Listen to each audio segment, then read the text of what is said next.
Welcome to Live from my office, live from my car to get things going here.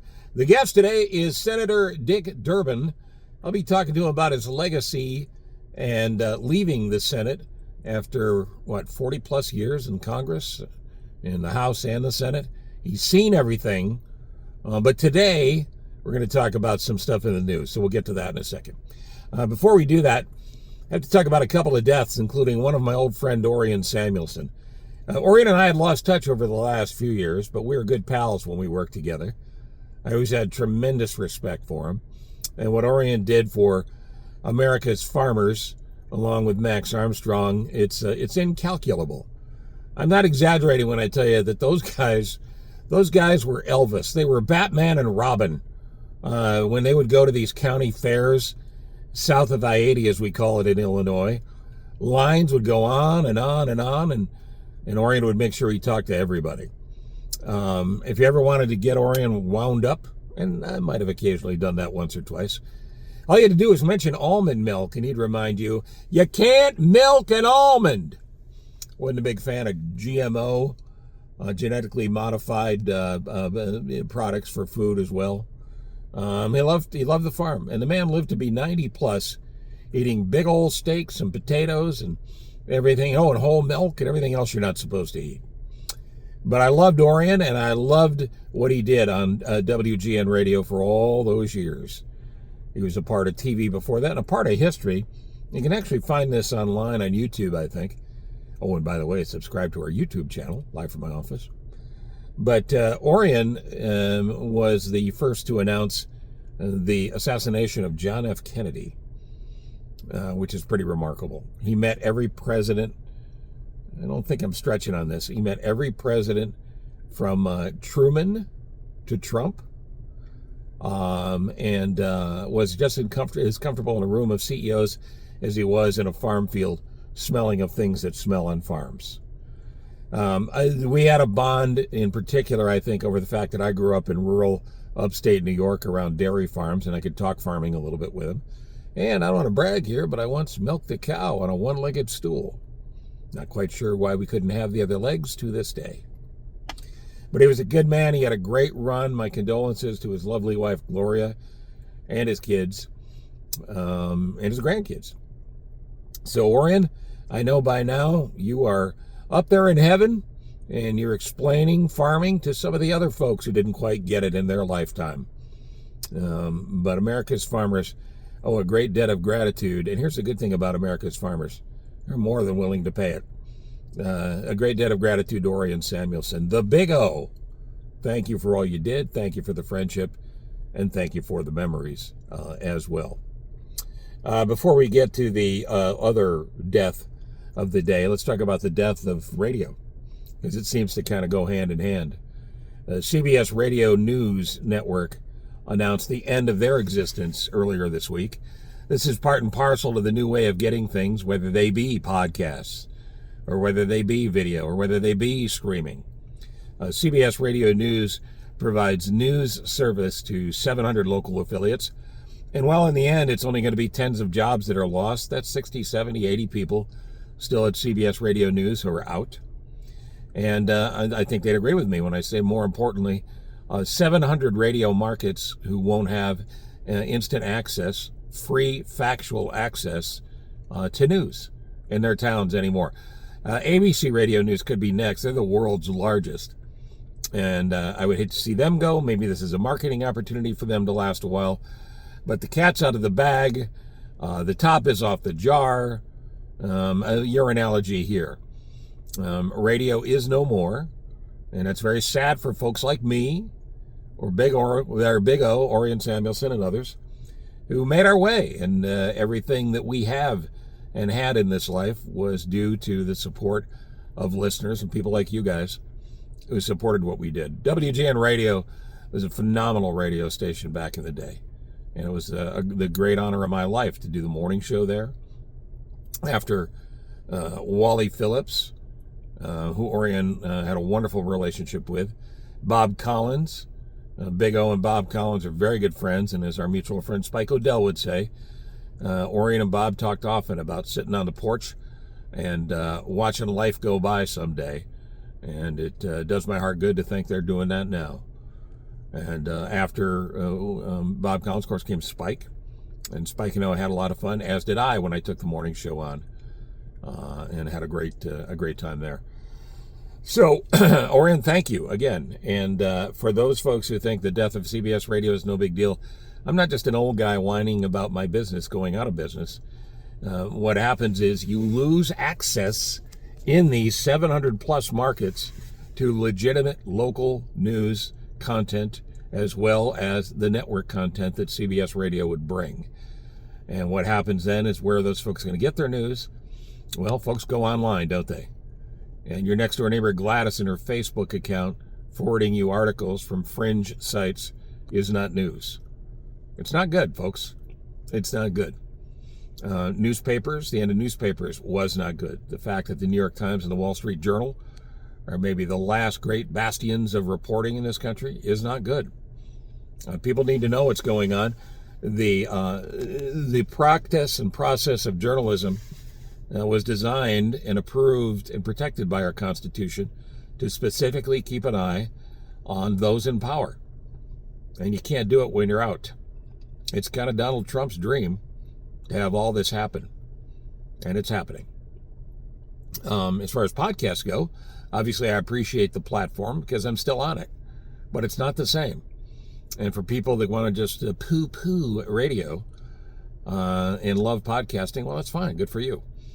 But there are certain things I can't do on this podcast that I could do on the radio, including the fact that when people jump in the car, especially those 50 and older, who are very wrapped up in the news and concerned about their families and eventually their grandchildren, where they're going to get their news product.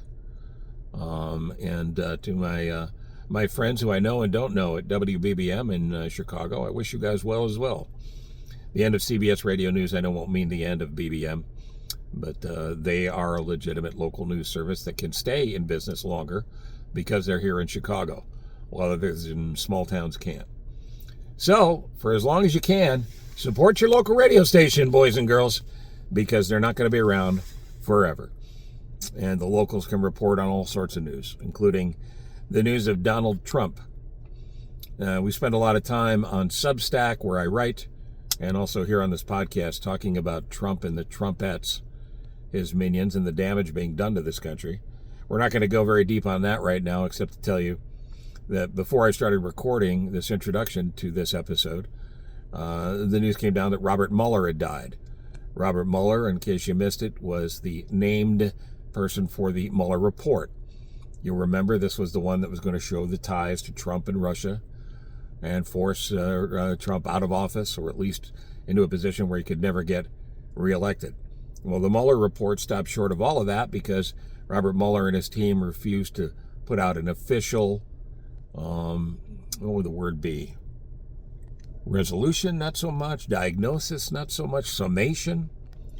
They said, and Mueller said clearly in his criticized hearing on Capitol Hill, that while they may not have drawn formal conclusions, there was an agreement that lived in the Justice Department that had been protected, that a sitting president couldn't be prosecuted, and it was up to Congress to handle the president.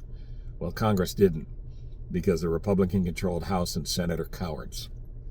And that continues to this day, and now Trump has started a war that he can't explain, that we have to somehow figure out a way out of, that's costing nearly $1 billion a day. So what did Donald Trump say about Robert Mueller?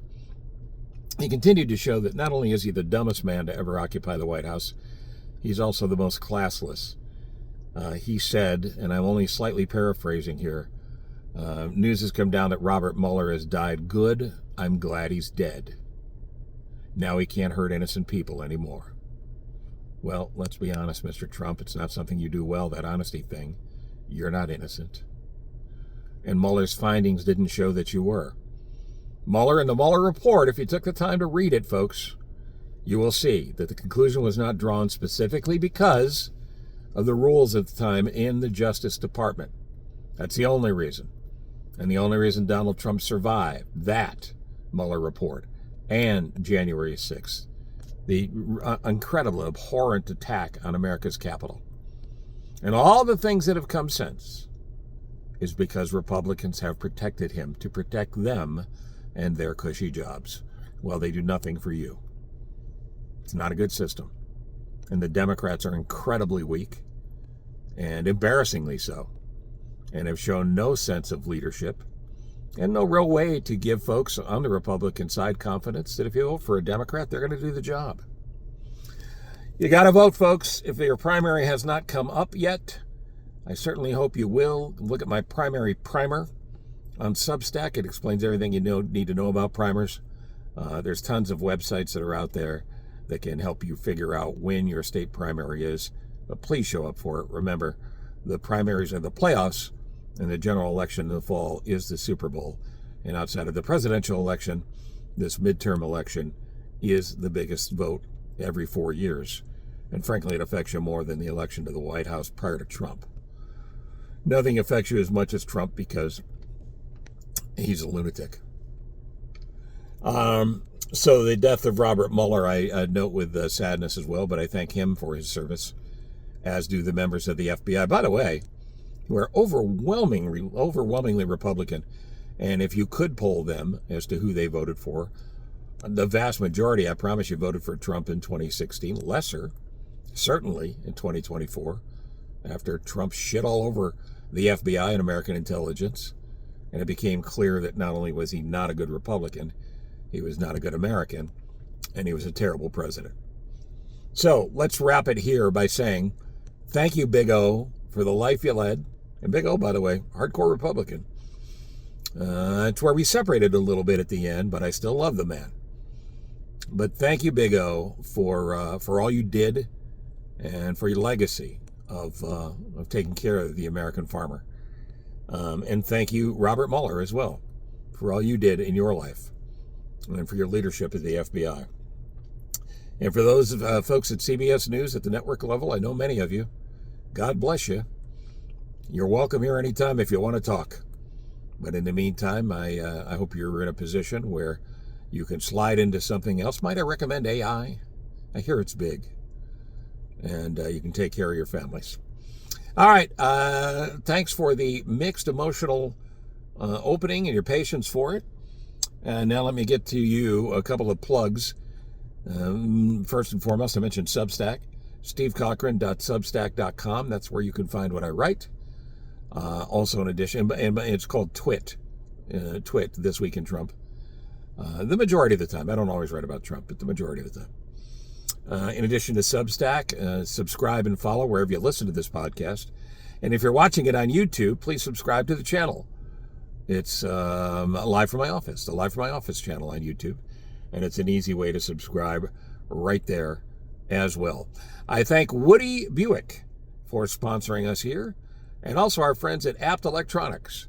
Each time we do a new episode, I tell you I'm going to give you a phrase that pays. And if you drop me a note on the phrase that pays that says, hey, I heard the phrase that pays, here's what it is, I'm about to reveal it, and you include your mailing address, send it to thecochranshow@gmail.com. And if I get that with your mailing address and the phrase that showed you listen, I will send you a $50 Apt gift card from our good friends at Apt Electronics. So today's phrase that pays is very simple. It's, in honor of our old friend, it's this. You can't milk an almond. That's today's phrase that pays. Again, you want me to repeat it? You can't milk an almond. So please drop that in a line to me at thecochranshow@gmail.com with your mailing address, and I look forward to hearing from you. All right, let's move on to a conversation with Senator Dick Durbin, live from his office, that took place just a couple of days ago. Thanks for being here. Always a pleasure to see Senator Durbin on my screen here for Live from My Office. Senator, good morning, where we are. Well, good morning to you. And, you know, through the years, we always talk early because I was always doing a morning show. You've always been an early riser, huh? Yeah, very much so. And more so as I get older. You look great. I hope you're feeling well. I do feel well. Good. How about you? Yeah. I've got a new knee, so I'm ready to race you anytime you want. Well, I did that a couple of years ago, and so I'm ready. Before we begin with the hard stuff, it's sad news this week, though the man had an incredible life. Orion Samuelson passed. An amazing man. I used to kind of wonder what in the world was going on at GN when he was waxing eloquent on pork bellies for the people in the listening audience. And I thought to myself, as a downstater, I get it, but I wonder what people in Chicago think about that. He was Elvis to the farm country, and God bless him, because I'm sure he's taking care of the agriculture on a cloud somewhere now. And we had a lot of laughs over the years, but I knew you wanted to mention him. What a voice. Yeah, incredible. Yeah. The midterm elections are now set up, and if Illinois goes the way it looks it will, we will have two female senators, one of only, I think, 4 or 5 states to do that. Well, I can tell you this. I called Juliana yesterday. I've known her for years. She is well qualified to be in the Senate, and I volunteered to campaign for her anytime or place she needs it. I'm looking forward to her succeeding me. You'll leave her something in the office, I'm sure. Something nice. We live in these crazy times, and nobody knows it better than you. Let me just hit you with a couple of topical issues here. DHS funding. As I understand it, ICE is funded. This is about extra money for ICE, which has been turned into a political football on the side of the Republicans. Am I missing anything? Well, I can just tell you that they've got plenty of money. There is more money that's been appropriated for the ICE forces in our streets than for the United States Marine Corps or the FBI. And you think to yourself, well, they want more money. The heck with that. What we want to make sure is that they're following the law, that they believe in the Constitution. We saw those terrible scenes up in Minneapolis. Yep. I don't have to embellish it. It was horrible to see 2 innocent American citizens killed in the streets of Minneapolis. That is just disgusting. Do I want dangerous criminals to be gone from the United States? Sign me up. But when it comes to this notion of provoking people in the neighborhoods like Pilsen and Little Village and having them live in fear, I don't think that's part of America. The great problem we have is not just the orange Julius Caesar, my words, not yours. I'm wearing orange today, of course, for the Fighting Illini. They'll play Penn in the opening round of the March Madness tournament. But it's not just Donald Trump. It's the people that Donald Trump has surrounded himself with, including Mark Wayne Mullen, who doesn't appear remotely ready for the job. I'm surprised you have any hair left. As you noticed, I've pulled all mine out since he was elected in 2016. Well, I can tell you what happened yesterday in the committee when Mullen's nomination came before it was unprecedented. I've never seen anything quite like that. Republican Senator from Kentucky, Rand Paul, clearly is not going to vote for this MAGA nominee Mullins to head up the Department of Homeland Security, and they went at it for a long period of time. There is clearly some personal animus there that I wasn't aware of. Paul said just as bluntly and directly as he could, you have anger issues, and we don't need you in this job. That's a heck of an introduction to the American people. Well, you'll remember that he actually challenged a union boss. Oh, Times we live in. Challenged a union boss to a fist fight during a Senate hearing. And it took Bernie Sanders to say, enough, stop it. well, I've seen him in the gym, Mr. Mullins, Senator Mullins. He's a mixed martial arts guy who's in peak physical condition. And you can tell that he fought in one of those octagon rings in the past. But I don't think that's what we need to run a department that has to be mindful of the constitutional rights of everyone, even to protest and disagree with you. The Constitution is not optional, though the Trump administration and he himself, of course, treats it as optional every day. And here we go with a war that didn't need to be started. There's no question that we started it. We're complicit in starting it. The money that's being spent, we don't have. Gas in the far western suburbs is $5 a gallon soon. It's $5 a gallon in the city now. And businesses suffer and people suffer. And the Republican members of your Senate body, to me, are committing the greatest bit of malpractice I've ever seen in politics by standing by and letting it happen. Steve, I can tell you it was 22 years ago. I was in the Senate and we voted on the invasion of Iraq. We did have a fulsome debate under President George W. Bush about whether we should invade or not. There were 23 of us who voted no. I was one of them. There was one Republican, 22 Democrats. And you remember what the rationale was: weapons Yeah. of mass destruction, Saddam Right. Hussein. Well, it took no time at all for our military to invade and knock Saddam Hussein from his roost. But then we started looking for weapons of mass destruction, couldn't find them. And I felt that we committed ourselves to 10 years there. We lost 4,500 American lives in the process. It was a mistake from the start, and we're doing it all over again. There have been 7 different explanations, I've counted them, as to why we invaded Iran. And what it boils down to is there was no imminent threat to the United States or its allies. Prime Minister Netanyahu in Israel, this has been his dream for years, that the United States would initiate an invasion. He did it. He achieved it. And it's at our expense, and it's not something I think President Trump can walk away from easily. No, and to what end? To what end? Distractions continue, whether it's the Epstein Trump files or anything along the way, and there are 7 reasons that he has stated. We can't support it. We can't afford it.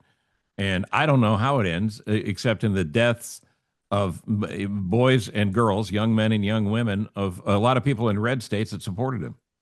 Exactly. I mean, that's the bottom line. The reason Article 1, Section 8 says Congress shall declare war, and it was the greatest general in the history of the United States, George Washington, who signed in support of that provision to take away the sole power of the president to declare a war. And the reason, of course, is the American people have the last word. Right. It's their children whose lives are on the line. I know you've got to run in just a couple of minutes here. You've seen everything in the Senate and in the House, and I'm sure that people are tugging at your leg to write a book. But you've still got a lot of work to do between now and the time you leave office. I don't know how you do it. I don't know how anybody that wants the best for America does it at this point, how you get up in the morning and go to work. How can the greatest country in the world be held hostage by Donald Trump? Well, let me tell you, Steve, the bottom line is this: I believe in this country. I mean, literally. As do I. I've given my life to public service and happy to do it. There were other paths I could have followed, but the American people and the people of Illinois have given me a chance of a lifetime. Tuesday's election was the first time since 1976 that my name wasn't on the ballot. How about that? It's been a long run. And I'm opposed to term limits. Let the voters decide. For some members, 20 years is not long enough. For others, 2 years is too long. And I've had a good run at it. And I've witnessed a lot. I'll just tell you that I believe in this country. We're going to weather our storms and come together. I believe it. And I'll let you go on this as you go home. Have you been given any rules of the House by your lovely wife after all these years? Go, look, I've got things under control here. You don't get to make the decisions here. Loretta says to me at some point, she'll look at her watch and say, "Aren't you supposed to catch a plane?" That's how we end all our arguments. We need you more than ever, and all of your right-thinking colleagues, including Congressman Quigley, who I was happy to see is reelected, regardless of his choice to try to run for mayor or not. Anyway, difficult times, difficult days, but let's all share in the faith for this country that we're better than this and we can beat this. And I thank you for your time this morning. I look forward to talking to you again this summer. Looking forward to it, Steve. Thanks. Thank you. All right. Thank you, my friend. Be well. Okay, you too. Bye-bye. I know Woody well enough to know that he's got more to say. Woody? Woody here. Why Woody, you ask? Chicagoland's top-selling Buick GMC dealer with the largest Buick GMC inventory in stock. Over 1,000 of the hot new Buick and GMCs to choose from. Search Woody Buick GMC, Naperville and Gurnee, and see for yourself. Easy as 1, 2, 3. Click, shop, and drive home today. No shortage at Woody Buick GMC, Naperville and Gurnee. Woody needs your trade-in today. Hurry for best selection at year-end. Hope to see you soon, Woody. GMC, we are professional grade. Thank you, Ross Cochran, who also, when he worked with me and for me at WGN, knew Orion well, and pointed out to me a memory I'd forgotten about Big O that I had mentioned at the top of this show, that Orion used to take 2-minute naps during commercial breaks, which was a pretty impressive skill at that hour of the morning. But Ross, thank you for producing this. Nothing gets done at Live from my office without Ross Cochran putting a stamp on it. And you would never see or hear any of these without him. So thank you, Ross. And again, thank you to Woody. Thank you to Apt Electronics. Don't forget the phrase that pays. You can't milk an almond! Put it in an email. Send it to me at thecochranshow@gmail.com. And I will, as long as you include your mailing address, send you a $50 app gift card as long as supplies last. Again, thanks for being here. We'll see you next time on Live from my office.